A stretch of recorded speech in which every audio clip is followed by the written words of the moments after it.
greatest empire on earth was waiting. Army, hold still! Aim for Darius! Sir, yes, sir!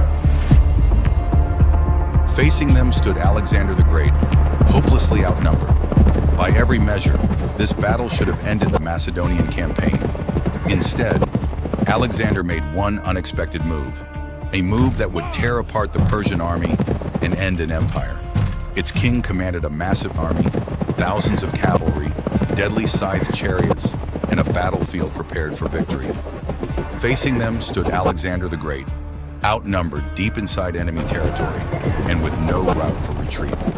By every conventional measure, the Battle of Gaugamela should have ended the Macedonian campaign. Instead, it ended an empire. This is the Battle of Gaugamela, one of history's greatest examples of military tactics, battlefield strategy, and decisive leadership, where Alexander the Great destroyed the Achaemenid Persian Empire through speed, deception, and tactical brilliance. By 331 BC, Alexander had already defeated King Darius III at the Battle of Issus. But the Persian king escaped and began assembling another army.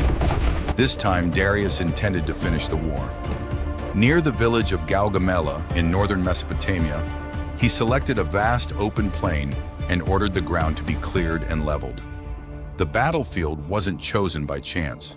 It was specifically prepared for Persian cavalry and the terrifying scythe chariots, weapons designed to shatter infantry formations before the main attack even began. The Persians believed the terrain itself would guarantee victory.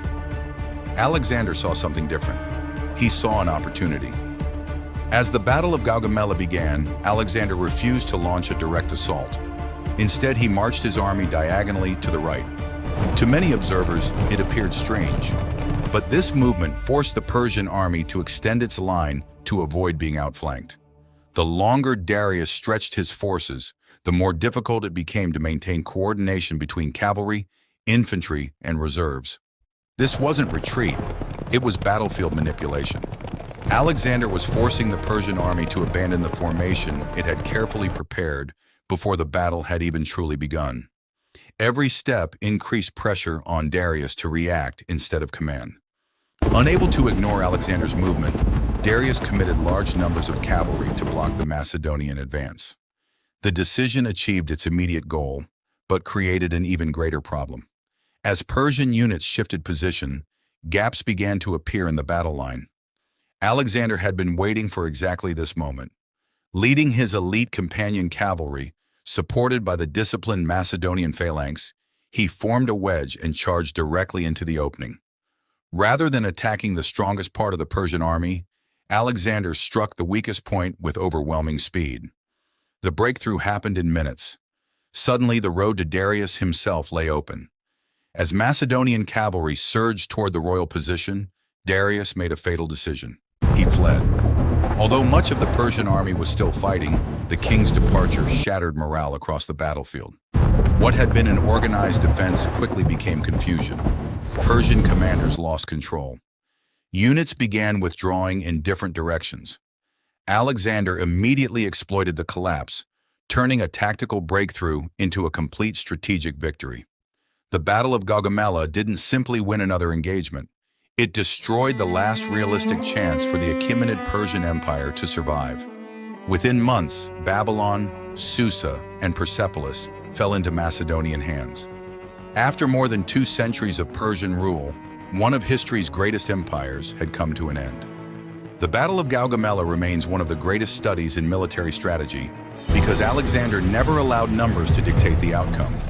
He used movement to stretch the enemy. He used deception to force mistakes. He waited patiently for a weakness instead of attacking strength. When the opportunity appeared, he committed his elite cavalry with absolute precision. This combination of discipline, timing, and battlefield awareness transformed a seemingly impossible battle into one of history's most decisive victories. Military academies still study Alexander the Great's tactics because the principles demonstrated at Gaugamela, mobility, concentration of force, deception, and decisive leadership, remain relevant even in modern warfare. The Battle of Gaugamela wasn't won because Alexander had the larger army. It was won because he understood that battles are decided by leadership, timing, and tactics, not numbers alone.